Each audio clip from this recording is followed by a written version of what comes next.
Hi అండి. Welcome back to our channel. Hi అండి. ఈరోజైతే నేను కాలీఫ్లవర్ సీజన్ వచ్చేసింది కదా! అందుకని చెప్పి కాలీఫ్లవర్‌తో అయితే ఒక మంచి రెసిపీ అయితే మీకు షేర్ చేయాలనుకుంటున్నాను. ఇంకొకటి ఈ సీజన్‌లో అయితే పురుగులు కూడా ఉండవు కాబట్టి మంచి మంచి రెసిపీస్ అయితే ట్రై చేసేయొచ్చు. ఈరోజైతే నేను కొత్తగా అయితే కాలీఫ్లవర్‌తో వడలు చేద్దామని అయితే ట్రై చేశానండి. చాలా బాగా వచ్చాయి. అలానే మీరు కూడా ట్రై చేసేసేయండి. ఇక్కడైతే నేను ఒకటే కాలీఫ్లవర్ తీసుకున్నా అండి. దానిని అయితే మొత్తము కొద్దిగా 65కి ఎలా మనం కట్ చేసుకుంటామో అలాగా కట్ చేసేసుకోవాలి. ఆ తర్వాత స్టవ్ పైన గిన్నె పెట్టేసి అందులో 1 table spoon salt, 1 table spoon పసుపు వేసేసుకొని అది బాగా మరిగిపోయిన తర్వాత అందులో ఈ కాలీఫ్లవర్ పీసెస్ అన్నిటినీ కూడా వేసేసుకోవాలి.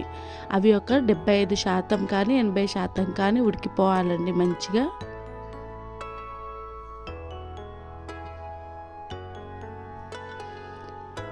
ఒక 80% అయితే ఇలా ఉడికిపోయిన తర్వాత దీన్నైతే మనము డ్రైన్ అవుట్ చేసేసుకోవాలి. డ్రైన్ అవుట్ చేసిన తర్వాత ఒక్కసారి అయితే చల్లటి నీళ్ళతో పైన మొత్తం వేసుకోవాలండి. ఎందుకు అంటే అలా వేడిది ఉన్నా సరే అది మొత్తం ఓవర్ కుక్ అయిపోతుంది కదా!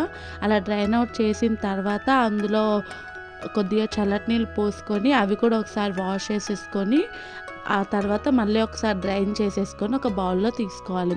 అందులో 1 టేబుల్ స్పూన్ పసుపు, ఒక 2 టేబుల్ స్పూన్ల కారం, అలానే ఒక 1/2 టేబుల్ స్పూన్ జీలకర్ర పొడి, 1 టేబుల్ స్పూన్ ధనియాల పొడి, అలానే 1 టేబుల్ స్పూన్ సాల్ట్ వేసేసుకోవాలి. వేసేసుకున్న తర్వాతే ఇంకొక టేబుల్ స్పూన్ ఏంటంటే మనకు కావాలంటే చికెన్ మసాలా వేసుకోవచ్చు. అలానే గరం మసాలా కూడా వేసుకోవచ్చు. ఏది ఇష్టం ఉంటే అది వేసేసుకోవచ్చు.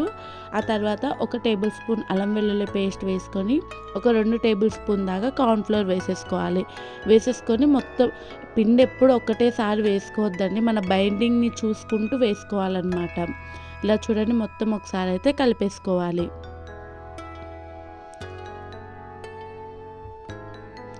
కలిపేసుకొని అందులో అయితే 1 టేబుల్ స్పూన్ దాకా నూనె వేసుకొని కొద్దిగా వాటర్ వేసుకుంటూ అంటే చల్లుకుంటూ కలిపేసుకుంటూ ఉండాలన్నమాట.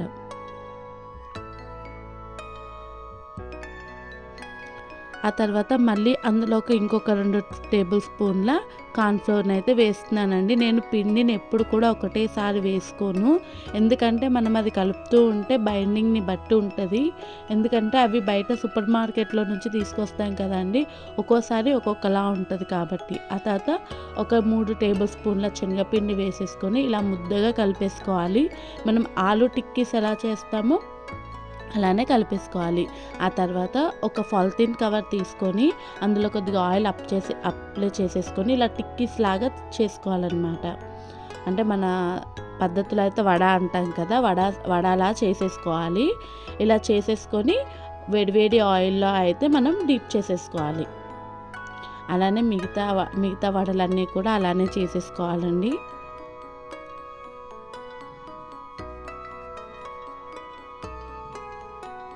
కొద్దిగా కాలీఫ్లవర్ ముక్కలు అక్కడక్కడ తగులుతూ ఉంటాయండి. దాన్ని కూడా మనం లైట్‌గా స్మాష్ చేసేసుకొని ఇలాగ మొత్తం వడల్లాగా అయితే చేసేసుకొని వేడి ఆయిల్‌లో అయితే వేసేసుకోవాలి. వేడి ఆయిల్‌లో అంటే పూర్తిగా వేడైపోయిన ఆయిల్‌లో వేయొద్దండి. వేడిగా ఆయిల్ మరిగిన తర్వాత దాన్ని మీడియం ఫ్లేమ్‌లో పెట్టుకొని ఆ తర్వాత ఒక 2 మినిట్స్ పాటు దాన్నైతే అస్సలు కదపకూడదనమాట. ఆయిల్‌లో వేసిన తర్వాత ఒక 2 నిమిషాల దాకా కదపకుండా ఆ తర్వాత దాన్ని తిరిగేసుకోవాలి. ఎందుకు కదపొద్దు అనంటే అదేంటంటే చాలా సాఫ్ట్ టెక్స్చర్‌తో ఉంటది కదా! అవి మొత్తం ఇరిగిపోతాయన్నమాట. కావాలంటే మీకు ఇప్పుడు చూపిస్తాను చూడండి. ఇలా వేస్తున్నాను కదా! లాస్ట్ వేసిన దాంట్లో తిప్పితే అది అలా విరిగిపోతదనమాట. అందుకని ఒక 2 మినిట్స్ పాటు దాన్నైతే అస్సలు కదపకుండా ఉంచితేనే అది ఆయిల్‌లో సెటిల్డ్ అవుతది. ఇలా సెటిల్డ్ అయితే అది మంచిగా టిక్కీస్ లాగా వస్తదనమాట. లేకపోతే ఇరిగిపోతదండి. చూడండి ఫస్ట్ వేసిన 3 కూడా ఏం కాలేదు కదా! ఇప్పుడు ఫోర్త్ వన్ వేస్తాను చూడండి ఎలా విరిగిపోతదో. ఇలా మొత్తం కూడా విరిగిపోతదనమాట. అందుకనే ఒక 2 మినిట్స్ పాటు మంచిగా దాంట్లో సెటిల్ అయిన తర్వాత దాన్నైతే మనము మంచిగా నీట్‌గా ఫ్రై చేసేసుకోవాలన్నమాట.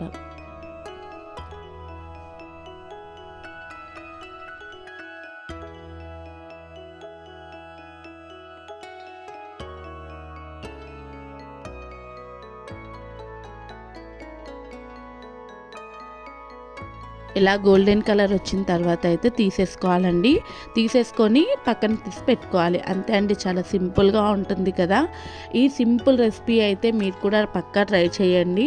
దీని పక్కన కెచప్ పెట్టుకొని ఇలాంటి చల్లటి వాతావరణంలో తింటే మాత్రం అలా నోట్లో పెట్టంగానే కరిగిపోతుందండి, అంత టేస్టీగా ఉంటుంది. ఇప్పుడు నేను కూడా టేస్ట్ చేసి చెప్పేస్తాను మీకు ఎంత టేస్టీగా ఉందో. వావ్, సూపర్గా ఉందండి. మీరైతే పక్కా ట్రై చేయండి. ట్రై చేసి ఈ రెసిపీ ఎలా వచ్చిందో నాకు కామెంట్ బాక్స్లో అయితే షేర్ చేయడం అస్సలు మర్చిపోకండి. ఆలూ టిక్కీస్ ఎప్పుడూ తింటాం కదండి, కాలీఫ్లవర్ టిక్కీస్ అయితే ఇలాంటి సీజన్లోనే తినాలి కాబట్టి ఒకసారి అయితే మస్ట్గా ట్రై చేయండి. రెసిపీ నచ్చితే ఒక్క లైక్ చేసేసుకోండి, అలానే మన ఛానల్ సబ్స్క్రైబ్ చేసుకోండి. Thank you for watching.